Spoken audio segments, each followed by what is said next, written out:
Et les champions d'Europe, je peux dire plus que ça. Si tu es le mieux, tu dois faire sur le terrain, pas parler. Merci beaucoup. Écoutez encore. Lamine Yamal a posé une story avant de la supprimer. Et juste avant, Pedri avait dit que le Barcelone était une meilleure équipe que le Paris Saint-Germain. Qu'est-ce que vous avez à dire après ça? Ça passe parfois et on sait qu'il y a ce type de déclaration avant le match, ça peut passer. Nous, on n'a rien à foutre, c'est ça. On s'en fout de ça.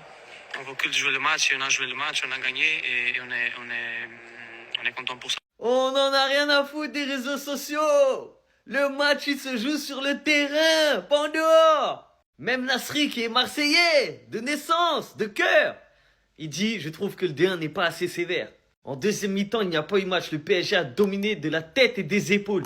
Ils les ont asphyxiés, ils ont eu les meilleures occasions. Jules Koundé, pareil, même ressenti. Pourtant, il était sur le terrain. Ils ont montré qu'ils étaient champions d'Europe. Ils étaient meilleurs. Ils ont été supérieurs physiquement dans le contrôle du ballon. On n'a pas réussi à presser comme on le voulait. Et au cas où, pour le peu de Barcelonais qu'ils essayent de trouver des failles, des brèches, il n'y avait pas hors-jeu, les gars. Regardez, le ballon, c'est la ligne verte. Et Ramos, c'est la ligne rouge. Au moment où le ballon quitte ses pieds, il n'y a pas hors-jeu, les gars. Vous avez juste à regarder les lignes du terrain, vous voyez directement en plus. À l'œil nu, je l'ai vu en live. Donc arrêtez de chercher des brèches. Tout le monde l'a vu qu'on était meilleur et même les stats le disent. Possession de balle 54-46, nombre de tirs 15-12, nombre de tirs cadrés 7-1. Donc il y a eu un tir cadré, un but. Nombre de passes 477-410. Donc à un moment donné, la domination, elle a été claire, nette et précise. Ça sert à rien de chercher des brèches à chaque fois. Le PSG mérite largement sa victoire, les gars. C'est ce qu'on appelle une leçon de football. On vaut rien. L'une des pires mi-temps du Barça que j'ai vu sous Hansi Flick. C'était quoi ça? On dirait pas que le Paris Saint-Germain affrontait le FC Barcelone qui lui avait promis de montrer que c'était la meilleure équipe du monde. On dirait le Paris Saint-Germain affrontait Brest ou bien Auxerre. Mais Auxerre même va donner un peu plus que ce que le Barça a donné aujourd'hui. Je suis désolée. La deuxième mi-temps du Barça était catastrophique, honteuse, pas à la hauteur d'une équipe qui se dit grande. Pas du tout. Ça, c'était face à un PSG malade et c'était face à un PSG qui a Alzheimer. Et si c'était le PSG avec Doué, Neves, Dembélé et j'en passe, Marquinhos, ça allait donner quoi? Oui, nous aussi, on avait des blessés. Mais en vrai de vrai, on peut pas proposer ce genre de prestations, surtout à domicile. C'est une honte. Les 30 premières minutes ont été correctes. Mais après, on s'est fait surclasser. Physiquement, on s'est fait éteindre. On sait qu'on joue à une tactique très dangereuse avec le piège du hors-jeu. Mais désolé, le piège du hors-jeu s'accompagne de pressing. Et aujourd'hui, il n'y avait aucun pressing. D'abord, Ferran, oui, c'est notre numéro 9. Tu nous offres plus de mobilité que Lewandowski, plus d'appels, plus de pressing. Mais ce que tu rates, même chien peut pas rater ça. Lamine Yamal, il est foué. Quand ça vous fait story sur Instagram, tu es premier. Parti derrière tes grandes sœurs de 30 ans, tu es premier. Mais aujourd'hui, tu as été absent. Si c'est pas la première mi-temps où il a tenté de bonnes choses, en deuxième mi-temps fantomatique, il a disparu comme ça. Koubarsi, bon, lui, ça m'étonne pas, parce que depuis quelques matchs, il fait n'importe quoi. Aujourd'hui, sur le premier but du Paris Saint-Germain, il rate son tac, il rate son intervention, en fait. Et ça, là, on va arrêter de le couvrir avec le fait que non, il est jeune, il a 18 ans, il a 19 ans. Non. On dirait que c'est même Boy et puis Raoul Asensio, là. On dirait que c'est même Boy que le nouveau Sergio Ramos. Parce que, désolé, mais actuellement, il faut rien. Si vous voulez pas entendre ça, il vous dit, il vaut rien. Ceux-là, ils ont été nuls. Ok. Mais celui qui m'a le plus choqué ce soir, dans sa nullité, désolé, mais c'était Jules Koundé. En fait, j'arrivais pas à reconnaître Jules face à un petit du Paris Saint-Germain, face à un Titi parisien. Peut-être il n'a même pourquoi ils sont back face à Mbaye. Il s'est fait mélanger. On dirait limite qu'il allait manger le gazon du Montjuic, en fait. C'est toi, Jules Koundé, qui est là comme ça. C'est toi, le Jules Koundé, qui a mis Nico Williams dans sa poche, qui a mis Kvaratskhelia dans sa poche, qui a mis Lookman et j'en passe dans sa poche. C'est toi qui t'es fait traîner comme ça par Ibrahim Mbaye. Offensivement, il n'a rien à apporter. Défensivement, il nous a tués aussi. J'ai dit que Koundé a été nul, non? Mais ça, c'est petit. En fait, le plus cataclysmique même là, c'est Dani Omelette.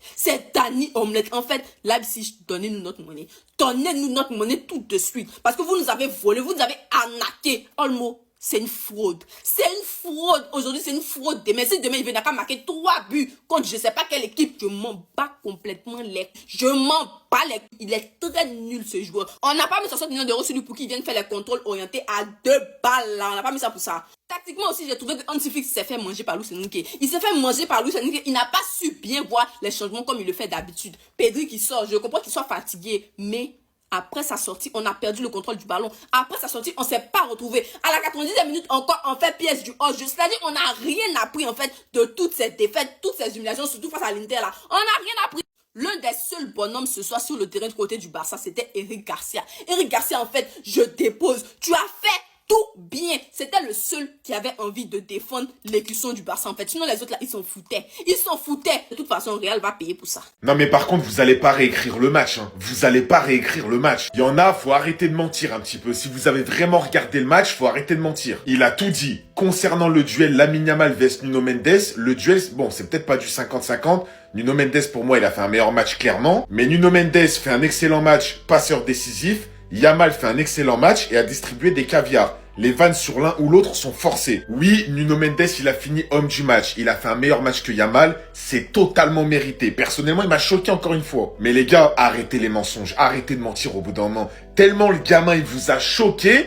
Pour vous, maintenant, pour qu'il fasse un gros match, un bon match, faut qu'il mette un quadruplé à vous entendre. Oh, on a vu le même match ou on n'a pas vu le même match? Vous avez vu tous les caviars qu'il a envoyé à Ferran Torres et à Rashford? Oh, il y aurait Lewandowski tout le match et il y aurait Rafinha. Ma parole, il finit avec 2 passes D ce soir, Yamal. Hein. La première minute du match, je vais pas vous rappeler comment il a laissé Barcola, Vitinha, Nuno Mendes quand même. Vous allez me dire quoi? Ouais, mais c'est qu'une action. Et alors? Ça aurait pu amener un but. Derrière, il y a une passe magnifique pour Ferran Torres. Surtout que si vraiment t'as regardé le match, toutes les actions, elles passaient par Yamal. Le mec, t'as l'impression il était tout seul. Le mec devant, il faisait tout. Dribble, passe, vision de jeu, il revenait défendre. Il faisait le pressing. Tu veux qu'il fasse quoi? Le foot, c'est à 11 contre 11. Tu veux qu'il fasse quoi? Avec des joueurs qui ne jouent pas au football. Attendez. La réaction d'Hansi Flick et des joueurs après le match? Je pense que nous avons bien commencé le match, mais après 30-35 minutes de jeu, le PSG a pris le contrôle du jeu et nous avons eu du mal pendant le reste de la première mi-temps. En deuxième mi-temps, nous n'avons pas contrôlé le ballon et nous n'avons pas joué à notre niveau. Et carrément, j'irais même plus loin, mais le niveau que le Barça a affiché en deuxième mi-temps, je vous promets que j'ai jamais vu ça. Genre, j'ai jamais vu le Barça de Flick jouer comme ça en deuxième mi-temps et encore moins en Ligue des Champions. Certains joueurs étaient assez fatigués en pensant de Pedri, Marcus, Frenkie aussi évidemment. Dans certains moments, il faut mieux défendre, avoir une meilleure structure, nous allons apprendre de ça. Le Barça encore loin du PSG. Vous l'avez vu aujourd'hui, mais on ne peut pas dire que nous étions au même niveau. Je crois en mon équipe, ce n'était pas notre meilleur jour. On travaille dur, c'est le football. Aujourd'hui, on a perdu, mais nous reviendrons et on va travailler. Heureusement qu'aujourd'hui, c'était seulement la deuxième journée de la phase de ligue. Comme ça, derrière, ça va permettre au Barça d'apprendre et de travailler, comme Hansi Flick l'a dit. Parce que vraiment, le niveau, je vous promets, je le répète encore une fois, mais ça m'a choqué. Gérard Martin, garder la concentration tout au long des 90 minutes de tel match est évident. Car à chaque instant où vous perdez votre concentration ou n'êtes pas pleinement attentif, l'adversaire vous punit avec sa qualité. Au passage, comme je l'ai dit tout à l'heure dans mon débrief, Gérard Martin, ce soir, il a fait un gros match pour moi. Eric Garcia, concernant son remplacement en fin de match, il nous a rassuré sur le fait qu'il était juste un petit peu fatigué et qu'il avait ressenti une gêne au niveau des ischios. Donc bien évidemment, on verra les résultats demain, mais on espère qu'il n'y a rien de grave. En deuxième période, on n'a pas su presser comme en première période, garder le ballon et automatiquement tu ne te fatigues plus. Bref, en tout cas, n'hésitez pas à me donner vos avis dans les commentaires, histoire de savoir ce que vous en pensez, et moi je lirai tout ça. Les gars, Yamal a une antidote et elle s'appelle Nuno Mendes. Les 2 dernières fois qu'il a joué contre lui, Nuno Mendes a fini homme du match avec le Portugal contre l'Espagne et avec le PSG face au Barça ce soir. Yamal, il va faire des cauchemars de Nuno. Nuno, il a pas mis de story avant le match. Il a juste écouté l'interview d'Hakimi. Hakimi, il avait dit, nous on a Nuno, c'est le meilleur arrière-gauche du monde. Il va faire son taf, tranquille. Et c'est ce qui s'est passé, les gars. La poche de Nuno, elle est grande. En sélection, en club, à domicile, à l'extérieur, c'est la même chose. Les gars, Nuno Mendes, c'est le meilleur arrière-gauche du monde, sans contestation. Et en vrai de vrai, ça fait longtemps qu'on n'a pas vu un arrière-gauche aussi bon individuellement. Que ce soit défensivement ou offensivement, il est très solide. Et les différences qu'il arrive à faire individuellement, c'est beau. Comment il est puissant, comment il est rapide, comment il perce les lignes, comment il casse les lignes, comment il dribble, comment il fait des passes D, comment il met des buts. C'est même lui qui tire les corners, il les tire bien. Les gars, un Nuno Mendes sans blessure, c'est dangereux, c'est top niveau arrière-gauche.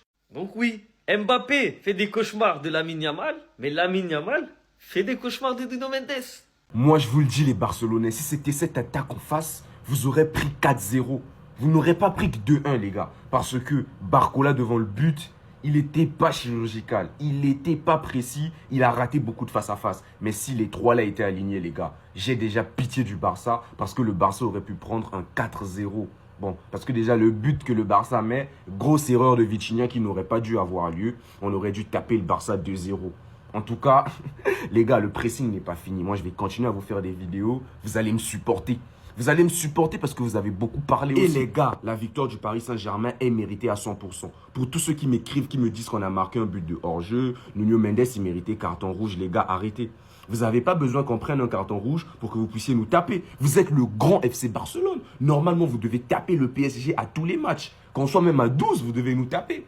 Mais aujourd'hui, vous cherchez des justificatifs sur un rouge de Nuno Mendes, je ne comprends pas. Sur un hors-jeu de Gonzalo Ramos, apparemment, les gars, Archivo-VAR a publié les images, il n'y a pas hors-jeu. Nuno Mendes, le 4e arbitre, l'a dit, il ne méritait pas carton jaune encore. Donc les gars, la victoire du PSG est totalement méritée. Et surtout, n'oubliez pas, on vous a dominé. Possession parisienne. Le plus grand nombre de tirs parisien. Donc les gars, il n'y a plus de débat. Le PSG, c'est le meilleur club du monde.